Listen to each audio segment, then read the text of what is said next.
Shalom saudara-saudari yang terkasih di dalam nama Tuhan Yesus Kristus. Berjumpa kembali dalam Renungan Harian Kristen, Morning Hope. Kiranya kita dalam keadaan sehat yang dipenuhi sukacita dan kedamaian.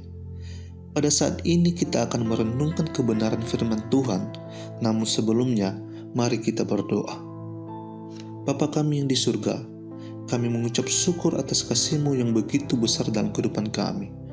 Terima kasih Tuhan telah memimpin kami hingga pada saat ini dan bisa menikmati hari baru yang telah Tuhan sediakan dengan penuh sukacita. Pada saat ini ya Tuhan, kami rindu mendengarkan akan kebenaran firman Tuhan.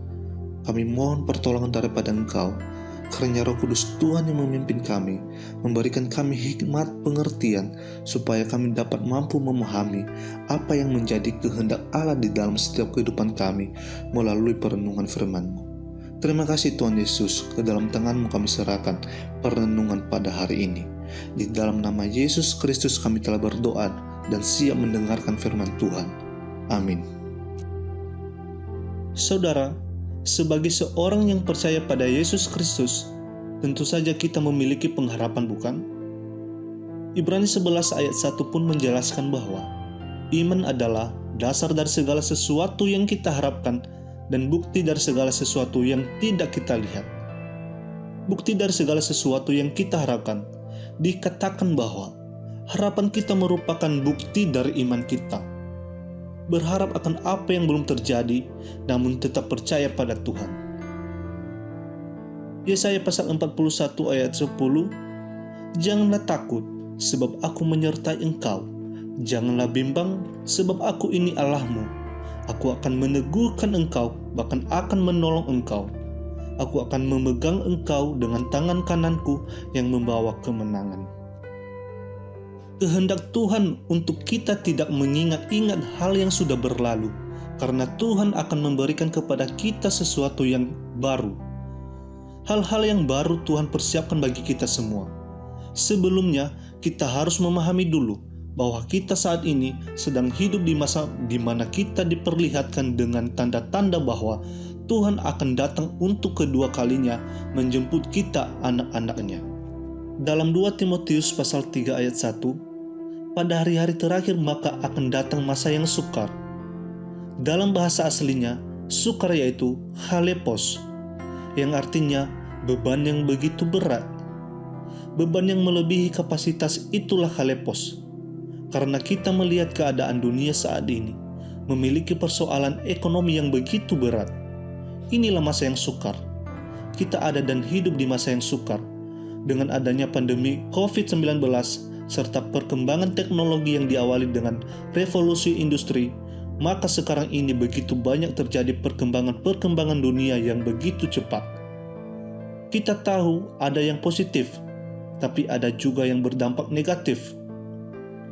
Sebagai anak-anak Tuhan yang hidup dalam Tuhan, apa yang harus kita lakukan ketika kita menghadapi masa yang sukar? Apa yang harus kita lakukan di tengah-tengah pandemi COVID-19 ini? Tidak sedikit orang-orang muda yang mati dengan sia-sia dengan cara bunuh diri. Mereka tidak sanggup menghadapi keadaan dan kenyataan hidup ini. Ubahlah fokus kita. Yesaya pasal 43 ayat 18. Seperti nasihat Tuhan kepada bangsa Israel, yaitu untuk tidak mengingat-ingat hal-hal yang dahulu. Bangsa Israel terjebak dengan kenangan masa lalu yang begitu luar biasa, dan itu menjadi penghambat bagi bangsa Israel untuk maju. Karena dulunya bangsa Israel memiliki sejarah yang luar biasa ketika mereka keluar dari bangsa Mesir menuju ke tanah perjanjian. Mereka melewati perjalanan yang luar biasa sampai pada tujuan. Oleh karena itu membuat mereka bangga dan terus mengingat hal itu, membuat mereka berpuas diri. Oleh sebab itu, sebagai anak-anak Tuhan, jangan kita merasa bangga dan berpuas diri atas keberhasilan masa lalu ataupun kecewa dan sedih karena kegagalan masa lalu. Janganlah mengingat masa lalu. Pertajam fokus kita kepada Tuhan. Yesaya pasal 43 ayat 19. Tuhan akan selalu melakukan hal-hal yang besar bagi kita ketika kita pertajam fokus kita kepada Tuhan. Untuk mempertajam fokus kita, maka kita harus terus mengarahkan pandangan kita kepada Tuhan. Kita harus melakukan seperti yang firman Tuhan katakan bahwa kita harus lihat.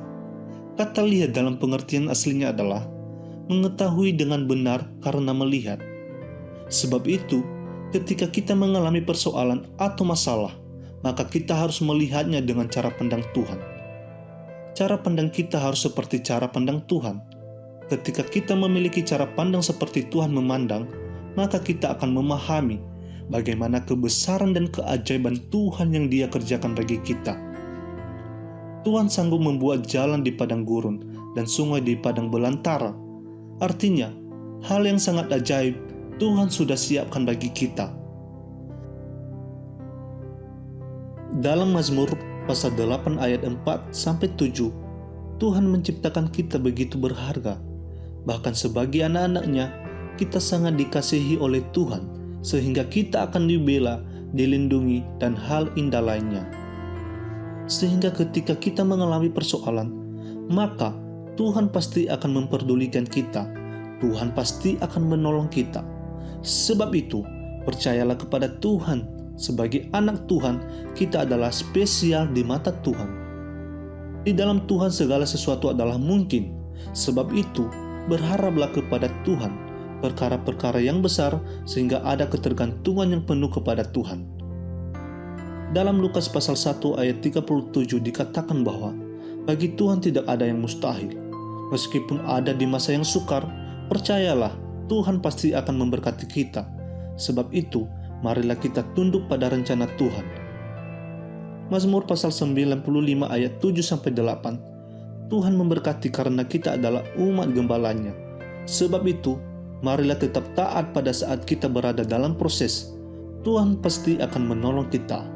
Marilah menjalani tahun ini dengan keyakinan dan ketaatan kita kepada Tuhan, karena kita pasti akan ditolong oleh Tuhan, karena kita adalah kekasihnya Tuhan. Tuhan Yesus memberkati. Amin. Mari kita bersatu di dalam doa. Terima kasih Tuhan atas kasih-Mu bagi kami. Kami bersyukur bahwa pengharapan yang sejati itu hanya ada dalam Yesus. Kami semakin mengerti bahwa Engkaulah sumber pengharapan kekal itu. Terima kasih Tuhan, dan pimpin kami agar terus berharap hanya pada-Mu. Dalam nama Yesus yang adalah sumber pengharapan itu kami berdoa. Amin. Demikian perenungan firman Tuhan pada pagi hari ini, kiranya dapat menolong dan menguatkan kita di dalam kita menjalankan aktivitas kita di sepanjang hari ini. Tuhan Yesus memberkati. Shalom.